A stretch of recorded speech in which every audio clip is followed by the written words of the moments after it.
This is the Fifth Estate Winning Headlines, your media police post coming to you from Nairobi, Kenya, from the Fortal School of Government. In this segment, we summarize some of the headlines that you may have missed this morning, but we also take a look at some of the political pieces that we call cartoons in this country. Today is the 21st of April 2022, and I am Tuem. I am Srabia. And I am 2J, and in case you missed today's headlines, here they are. In the Daily Nation, storm over Igale. The Standard, old is gold for Raila as Ruto goes for new. In the Star, Ruto ahead in new polls as race hots up. Wow, English. And in the People Daily, ODM intrigues over Nairobi governor race. Right. Tuem, why don't you kick us off? Today I will speak to the House of Gema, and today there will be no Matusi. Just a chat with my people. I will tell you today, House of Mombi. It is only you that can manage your own succession. And we say this because if Gema doesn't manage its own succession, the succession will be managed for them. Put differently, it will take another 30 to 50 years for a Maki to emerge amongst you if Ruto becomes boss. And this is because William Ruto is Machiavellian. He will kill the kingmaker once in power. And Ruto's only kingmaker are KIKUYUS. But before I go any further, allow me to tell you why it's important for the House of Mombi to stay together. It's a succession lesson borrowed from the New York Mafia. In the late 80s and 90s, the U.S. justice system hounded the largest mafia families in New York. In fact, then U.S. Attorney for the Southern District of New York, Rudy Giuliani, secured over 100 mafioso convictions in a series of trials. Every boss of every single New York City mafia family was either indicted, in prison, or dead before the trials ended. One would have thought that such a massive takedown would cripple all 5 mafioso families, but it did not. Why? Because there was always a king in waiting. The mafia ensured its survival in part by relentlessly pursuing a thoughtful succession planning process. How, you may ask? Each of the 5 NYC mafia families was run by a boss and an underboss. Under the bosses were captains who ran teams of made men. Each made man had a crew of associates and criminals that had not yet been admitted to the family.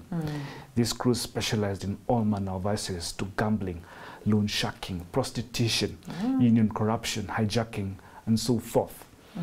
The most successful and loyal made men got promoted to captain, and the captains usually appointed one of their own to boss when the current boss died or was jailed.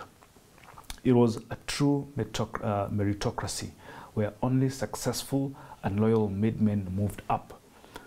There was always a king in waiting. When Carlo Gambino died, Paul Castellano took over. When Gambino was murdered, John Gotti took over. When Gotti was jailed, John Gotti's son became boss.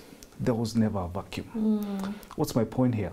If Uhuru relinquishes his Mudhamakiness, there is nobody in Gema big enough to fill his shoes. Tragic. And that's because of the genius of William Ruto. Give the devil his dues.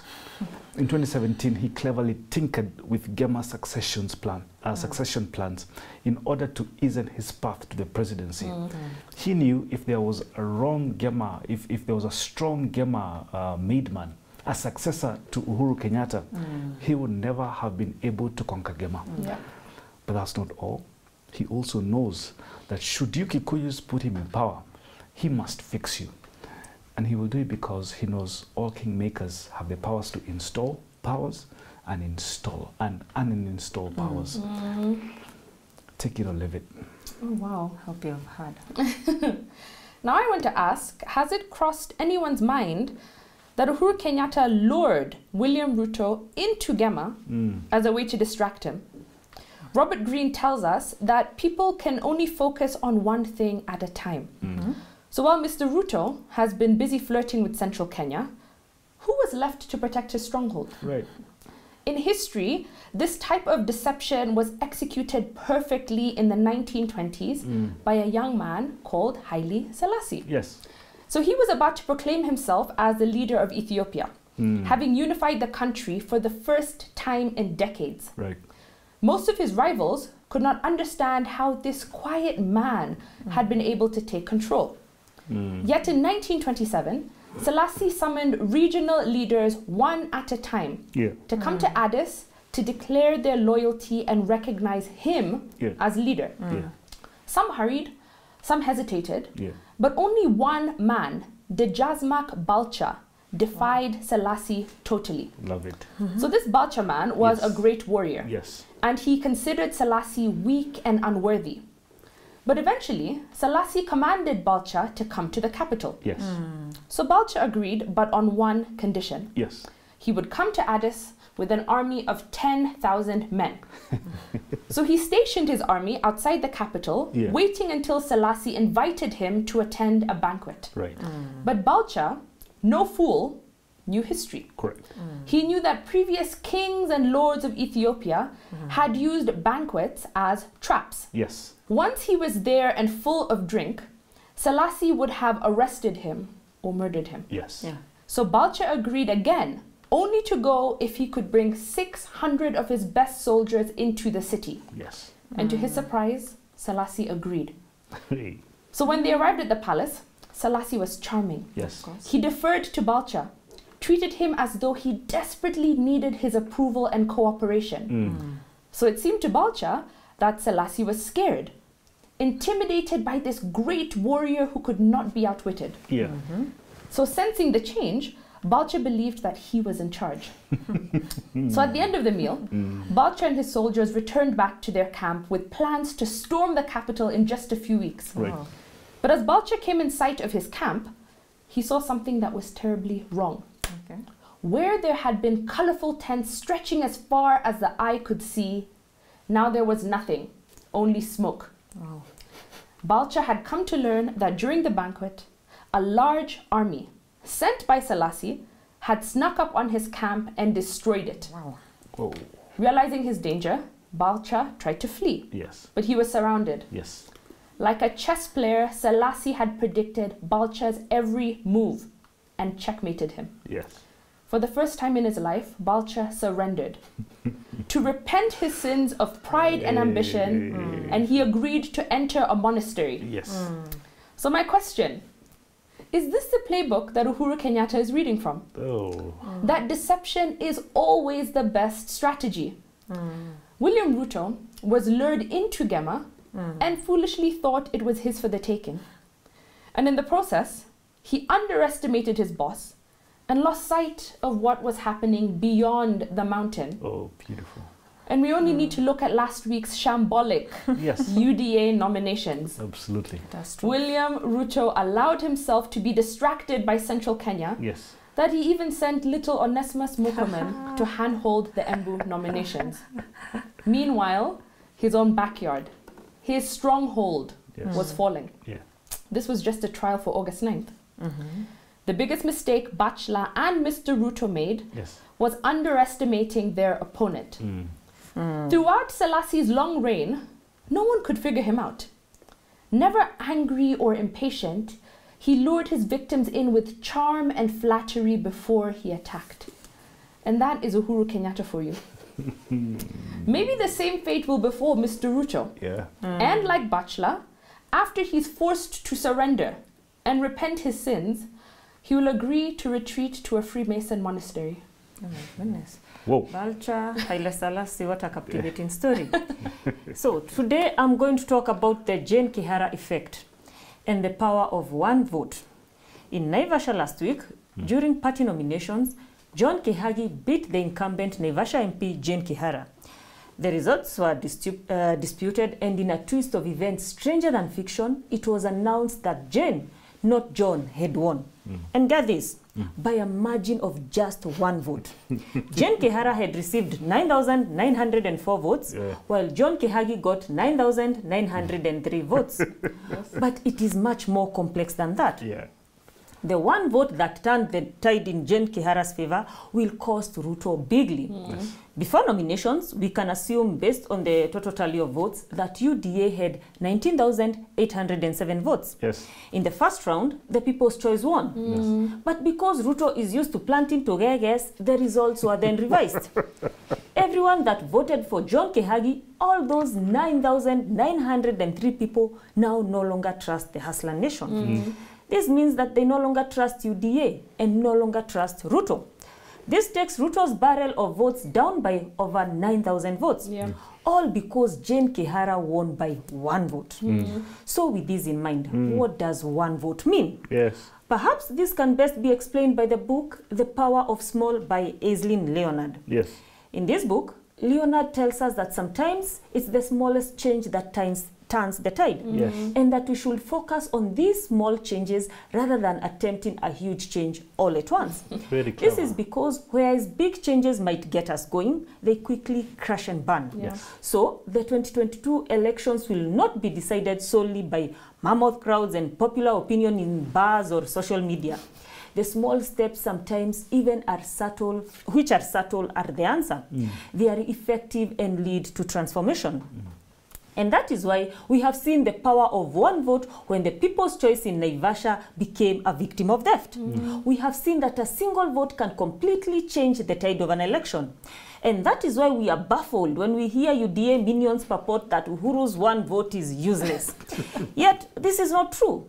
The Jane Kihara effect clearly disputes this. A single vote is not just a single vote. Right. If it were, people will not work so hard to suppress just one vote. Yes. So how much impact does one vote have? Yes. With his one vote, Uhuru tanked Ruto's popularity in Gema in just 1 year from 80% in 2020 to 46% in February 2022 in the opinion polls. With his one vote, Uhuru has revamped the Jubilee Party, which most Ruto-allied noisemakers swore was dead. Yeah. With his one vote still in his pocket, Yeah. Uhuru has showed he still wields power in his backyard. Yes. I mean, Kikuyus refused to show up for UDA nominations. 2%. What Ruto didn't know is that in the 4 years he was mobilizing the masses against Uhuru's one vote and trying to isolate him, he only strengthened Uhuru's one vote and increased its market value. And when Ruto thought he had succeeded in isolating Uhuru, it was just a deliberate ploy by our president to make himself scarce by concentrating on economic affairs. Yes. And in these economic matters, Uhuru continues to demonstrate the weight of his one vote. Well. While Arora and Kimware remain rumors and folktales, Uhuru and his one vote is constructing Dhiba and Karimenu dams for Kirinyaga and Kiambu people. While the unfinished stadium in Kamarini in Ruto's backyard has turned to a grazing field for goats, Wanguru Stadium was completed and held the Mashujaa celebrations last year. And with his one vote, Uhuru will ensure one can travel from Globe Cinema to Nyeri in a dual carriageway. And we can assure you that in future, you will never hear of cars being involved in head-on collisions between Nairobi and Nyeri. I love it. What is our take point home here? Yeah. Take Jane Kihara as a lesson, Dr. Ruto. Yes. One vote is just not one vote. Yes. Democracy is not measured in kilos, it is measured in votes. In Naivasha, one vote cost you 9,000 votes. Right. And in August, the weight of democracy will be +1. Yes. yes. And that is Uhuru's one vote that will cost you the election. Wow. Hey, Serbia. All right. All right, so on that note, we have a 3-part criteria that we use to assess the headlines. Yeah. We ask ourselves, is the headline topical or speculative, repetitive or groundbreaking, and finally thoughtful or just plain lazy? Yes. Daily Nation, storm over Igade. The Standard, old is gold for Raila as Ruto goes for new. Yeah. The Star, Ruto ahead of new poll as race hots up. And the People Daily, ODM intrigues over Nairobi governor race. So, storm over Igade. Yeah, that one. I think we toss it, there is no storm, as Prof tweeted the other day. Everybody's asking why he is a so-called grasshopper. Yeah. Yet nobody's asking the question of, nobody's telling us that he was grasshopping from world-class institution to world-class institution. I think Yeah. his track record ought to be looked at through that lens. Yeah. So we toss The Daily Nation. That one very far. The Star. The Star out, all of it. Old is gold. Ruto. Tried and tested for Raila, and Ruto goes for new. We wonder if Kawanjiko is the new Ruto, new that Ruto refers to. You know, come on. Sabia, you keep Okay, then that makes it a winning headline. All this gold for Raila. As Ruto Okay, goes for I think Kawanjiko. we toss the People Daily. We toss the Star. I would like to make note of these people who do these opinion polls. Some of you do not have degrees in political science, and you should not be anywhere near scientific tools that give us polling data. I'm speaking to Africa, Radio Africa and TIFA. So we toss the Star as well, right? I agree.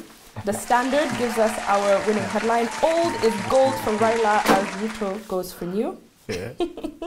Thank you for joining us today. Don't forget to find us on your TV screens. We are also on Pan, Free to Air, GoTV and Star Times. Remember to subscribe and hit the notification button.